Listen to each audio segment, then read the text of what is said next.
storm clouds arise. He speaks and the shadows roll back from the skies. 'Tis wonderful morning for our human eyes. I hold to the hand of my Lord. Daily I hold to the scarred hand, my son, my dear Lord, and Savior and King. Till I am saved, that's in that glad home, where angels of God now praises now sing. Ever He leads so gently along, where sparkling pure still waters flow, and tells me of heaven above, where I ever long from tears sorrow to go. I hold to the hand that is steadfast and sure, no other foundation is ever secure. I look for the home that will ever endure. I hold to the hand of my Lord. Daily I hold to the scarred hand, my son, my dear Lord, and Savior and King, till I am saved, that's in that glad home, where angels of God now praises now sing. Ever He leads so gently along, where sparkling pure. Awitin natin sa ating mga hymnal sa page 606, 606, mga kapatid. 606, Wonderful Grace of Jesus. Okay? Awitin natin para kay Lord. Okay. Wonderful grace of Jesus. Everybody, church, sing. Wonderful grace of Jesus, greater than all my sin. How shall my tongue describe it? Where shall His praise begin? Taking away my burden, setting my spirit free, for the wonderful grace of Jesus reaches me. Wonderful the marvelous grace of Jesus, deeper than the mighty rolling sea, higher than the mountains, sparkling like a fountain, all sufficient grace for having me. Broader than the scope of my transgressions, greater far than all my sin and shame. Oh, magnify the precious name of Jesus, praise His name. Marami pong salamat sa inyo pong patuloy na pagkalinga po sa amin. Tunay nga po na ang aming mga buhay nito ay patuloy po na nagpupuri po sa inyo. At pati niyo po, Diyos, inyo nakita, Panginoon, ang aming mga puso na kung saan, Diyos, kayo po ay aming patuloy na dinadakila, pinupuri, nilalahati, Panginoon, sa aming pong mga buhay, Lord God. Ikaw po ang Diyos na amin pong sinasampalatayanan na buhay. Ikaw po ang Diyos na amin pong kalakasan. Ikaw po ang Diyos na amin pong liwanag sa aming mga buhay. Kayo po ang Diyos na amin pong kalakasan, Lord God. Ikaw po ang Diyos sa lahat-lahat, Panginoon, ng aming mga buhay. Kaya, Ama, tunay nga po na patuloy po ng aming mga puso, Panginoon, ay sumasamba po sa inyo sa Espiritu katotohanan. At tunay nga po na wala kang katulad sa aming mga buhay. Kaya salamat po na marami sa mga biyaya at pagkapala na inyo pong ipinagkaloob, ipinagkatiwala sa amin, maging ang mga blessings, Lord, sa aming mga buhay. Maraming salamat, O Lord God. At nawa kami po ninyong pangunahan sa aming pagsamba po ito, sa aming pag-aralan ng iyong masalita. Kami po, Panginoon, nawa inyong busugin sa inyo po mga aral. At gayon po, Diyos, nawa, patuloy niyo po nawa, O Diyos, ipaunawa sa amin ang inyong mga salita upang amin pong itong maisakatuparan sa aming mga buhay sa araw-araw po naming paglalakbay, Panginoon. Salamat po na marami. At ganyan po, Diyos, salamat din po sa lahat ng mga kapatid na narito, sa lahat ng mga kapatid na nag-virtual worship, Lord, na amin ngayon makasama. Nawa kami pong lahat, O Diyos, ay inyo pong buklurin, Panginoon, sa isang pananampalataya, isang espiritu, at isang Panginoon na aming pinaglingkuran. Salamat, O Lord. At nawa, Panginoon, kayo po nawa ang siyang patuloy na magturo po sa inyong abang lingkod, na maibahagi ang inyong mga salita. At kayo lamang, O Diyos, ang siyang malulhat at makita, Panginoon, sa amin pong kalagitnaan, Lord. Salamat po na marami, O Lord God.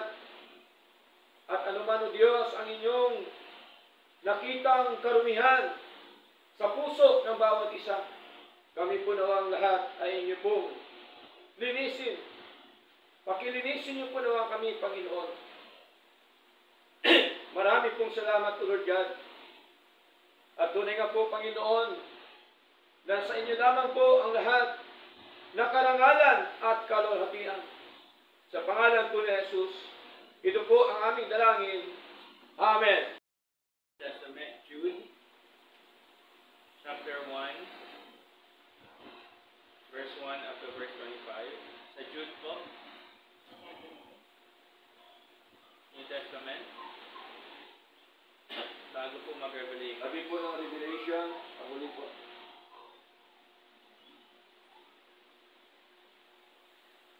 Jude chapter 1, verse 1 up to verse 25. Nato po lahat?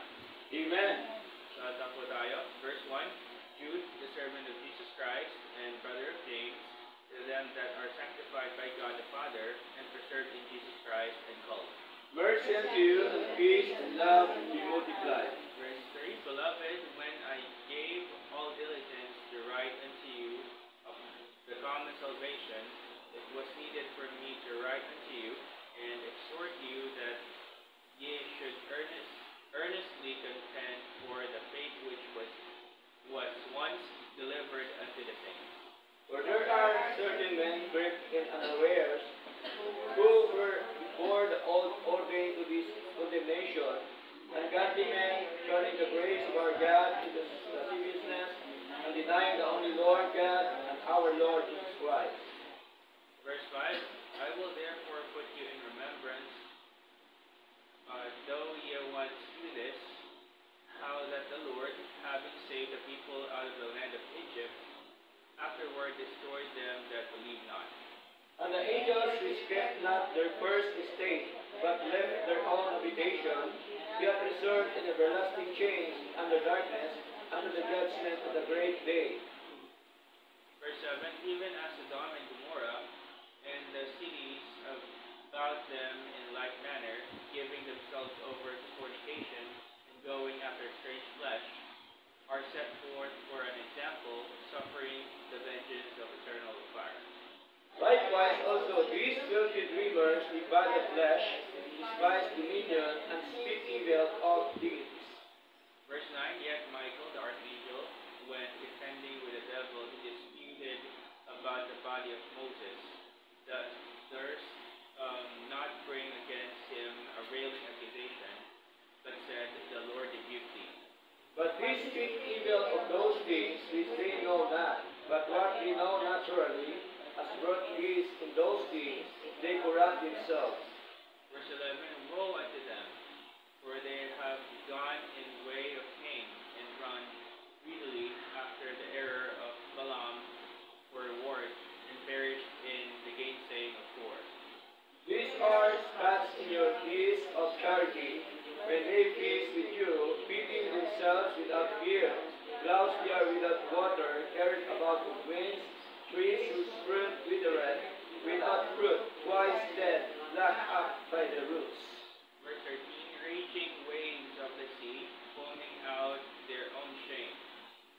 wandering stars, to whom is reserved the blackness of darkness forever.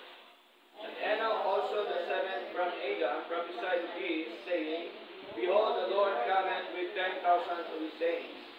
Verse 15, to execute judgment upon all, and to convince all that are ungodly among them of all their ungodly deeds, which they have ungodly committed, and of all their hard speeches which ungodly sinners have spoken against him.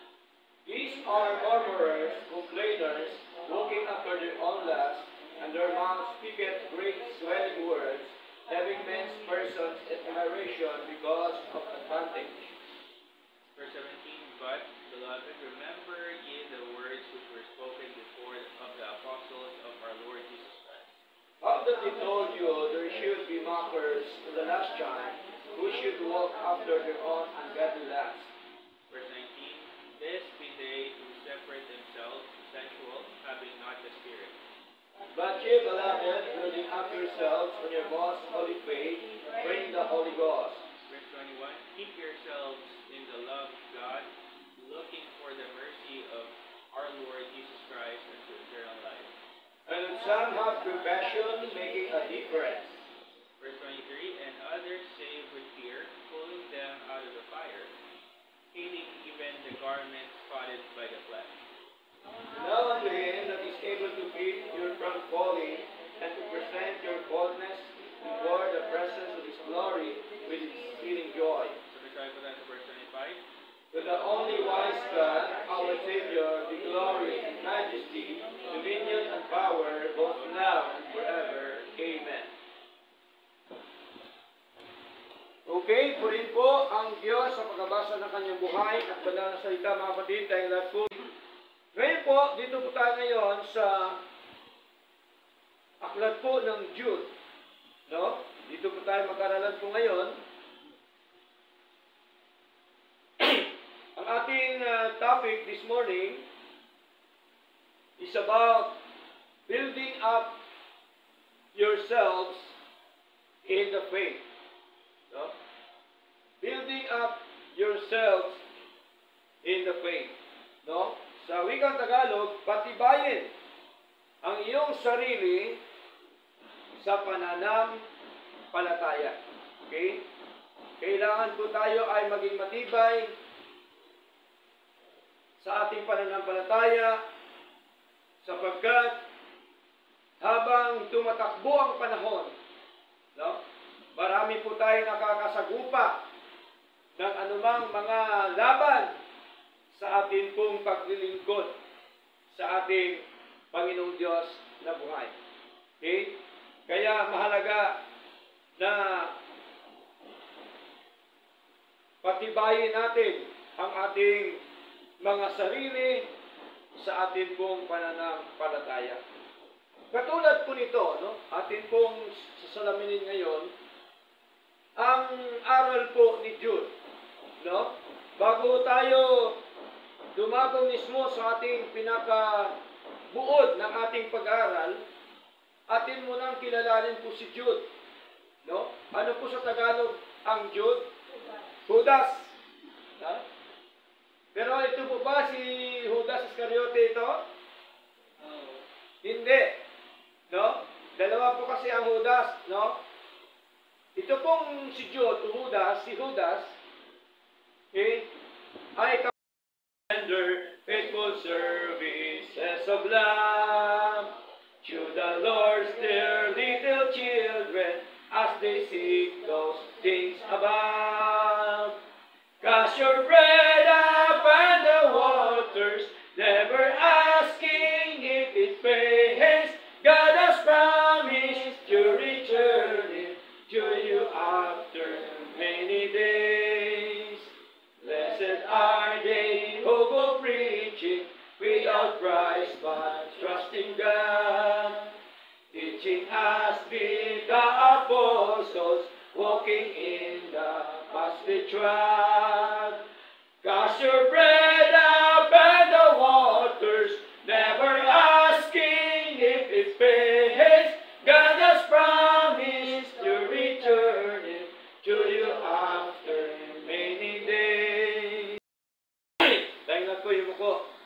pumikit ay nanalangin. Amang banal, marami pong salamat o Diyos sa inyo pong mga aral, Panginoon, na patuloy na nagbigay sa amin ng hamon sa araw-araw po namin buhay.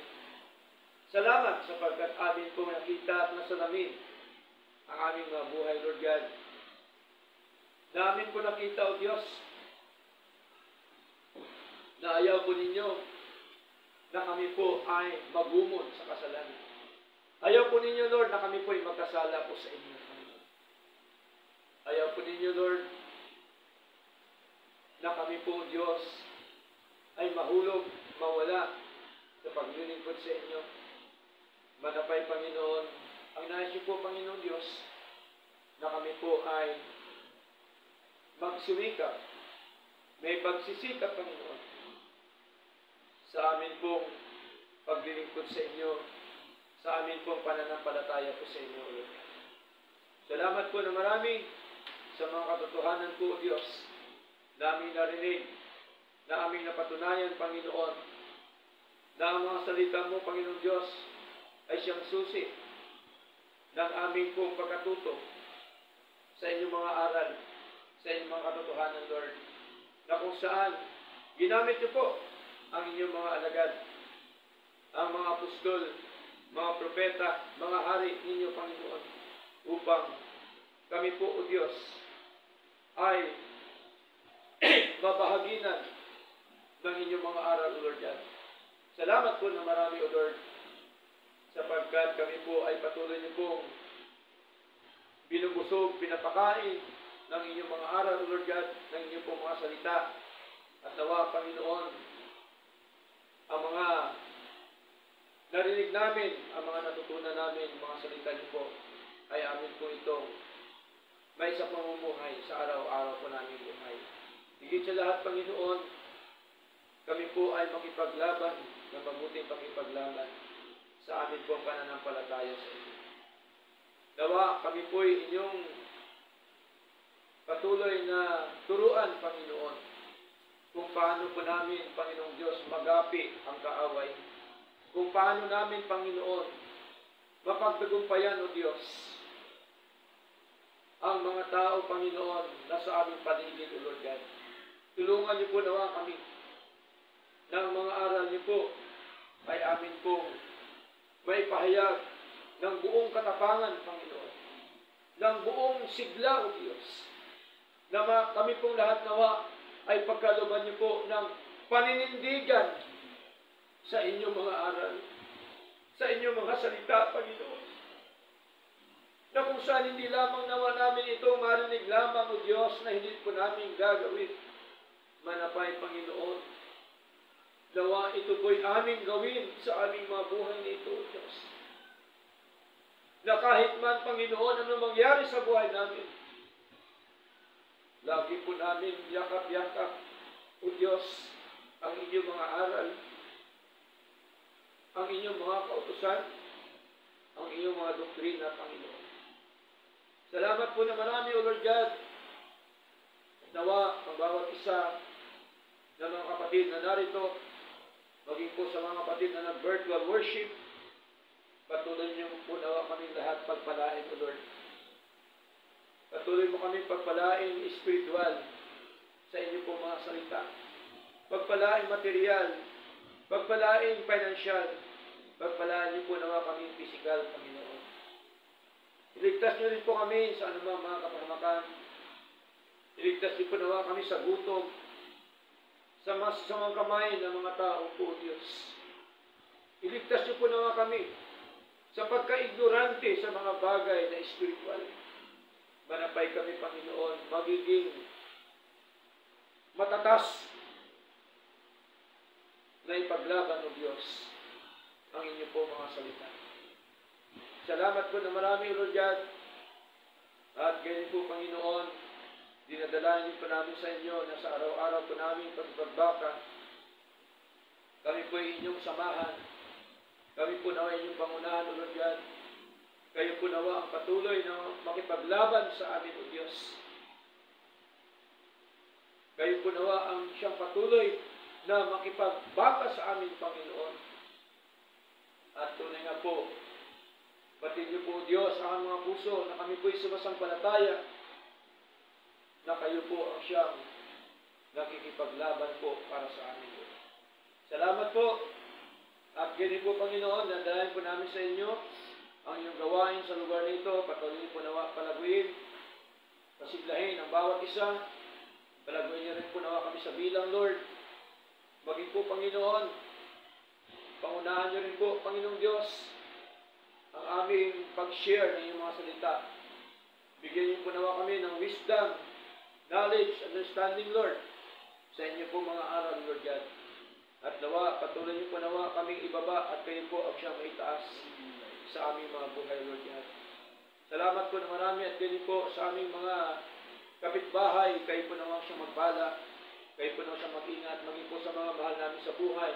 Sa iba't ibang lugar, iba't ibang dako. Panginoon, kayo po nawa siyang mag-ingat sa kanila.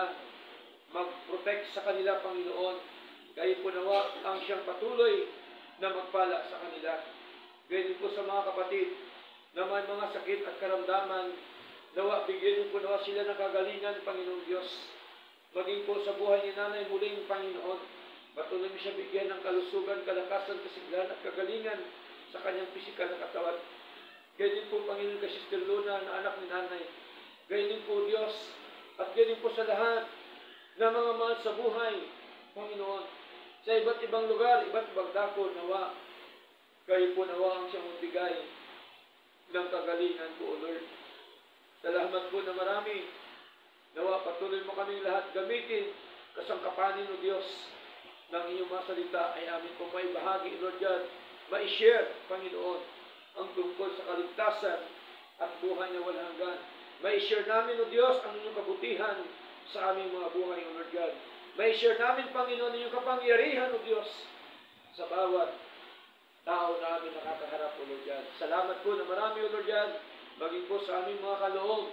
Nawa patuloy mo itong basbasan, Panginoon, at nawa ito po ay batid niyo po na ito ay nagagamit, Panginoong Diyos, sa inyong gawain, Panginoon.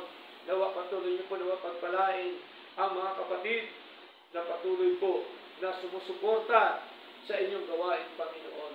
Salamat po na marami, Lord God, at ganyan po, Panginoon, dinadalain po namin sa inyo ang aming right of the way na ito, Panginoon, mula dito sa church hanggang doon sa highway. Kayo po nawa ang siyang mag-provide ng mga pangailangan. Nawa, Panginoon, ito po ay maging maayos po at maging matagumpay, Panginoon. Batid niyo po, Diyos, na kami po, Panginoon, ay hinaharas, Panginoon Diyos. Kayo po nakabatid, Panginoon, ang lahat. Kaya kami po ay sumasampalataya, Panginoon, na ang lahat po ito ay mangyayari at magaganap, Panginoon, sa pamagitan po ng inyong kapangyarihan, Lord God. At alam po namin, O Diyos, na walang imposible sa inyo, Panginoon. Nawa, kilusin niyo po nawa ang lahat-lahat ng mga tao na dapat niyo pong kilusin para po dito, O Diyos, sa amin pong mga kahilingan po sa inyo, Lord. Salamat po na marami, O Lord God. At tunay nga po, Panginoon, kayo po, ang kalooban niyo po ang siyang masunod sa aming mga buhay, O Lord God. Salamat po na marami, O Lord God, for you, O Lord, all the glory, all the praises and honor, O Lord God. In the mighty name of our Lord Jesus Christ. Amen and amen. God bless you, kapatid. Awitin. Love you, we the love of the Lord. Yes, I love